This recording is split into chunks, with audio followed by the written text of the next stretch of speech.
என் பொண்ணு பேரழகி. இல்லைங்க brother.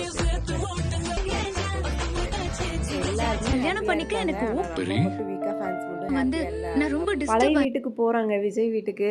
So அங்கே தான் வந்து மேரேஜ் நடக்கணும் அப்படின்னு சொல்லிட்டு முடிவு பண்ணிவிட்டு எல்லாம் போகிறாங்க. அப்போ காவேரி கேட்குறாங்க வெளியே நின்றுட்டு, இங்கே தான் நம்ம கல்யாணம் கண்டிப்பாக நடத்தணுமா அப்படின்னு சொல்லிட்டு. ஸோ என்ன விஷயம் அப்படின்னா, இப்போயாவது அந்த ஞாபகங்கள் வர மாதிரி காட்டியிருந்தால் நாங்கள் கொஞ்சம் சந்தோஷப்பட்டிருப்போம் அப்படின்றது தான். ஆனால் வந்து ஒருவேளை அது சஸ்பென்ஸாக வச்சுருக்காங்களான்னு தெரியல. ஏன்னா இங்கேயும் வந்து சொல்கிறாங்க காவேரி, எனக்கு பழைய என்னமோ பண்ணுது, எனக்கு என்னதோ ஞாபகம் வருது அப்படின்னு சொல்லிட்டு. ஸோ மேரேஜுக்காக எல்லோரும் இங்கே வந்திருக்காங்க. ரொம்பவே ஹாப்பியாக மெஹந்தி ஃபங்க்ஷன் நடக்குது.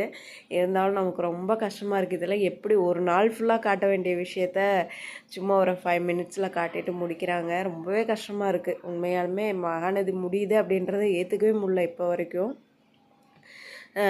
ஸோ நிவின் வந்து சொல்கிறாரு என்ன அப்படின்னா, யாருக்குமே இப்படி ஒரு கல்யாணம் நடக்காது ப்ரோ, உங்களுக்கு வந்து பாருங்களேன் எப்படியெல்லாம் நடந்து இப்போது இப்படி ஒரு கல்யாணம் நடக்குது அப்படின்னு சொல்லிட்டு.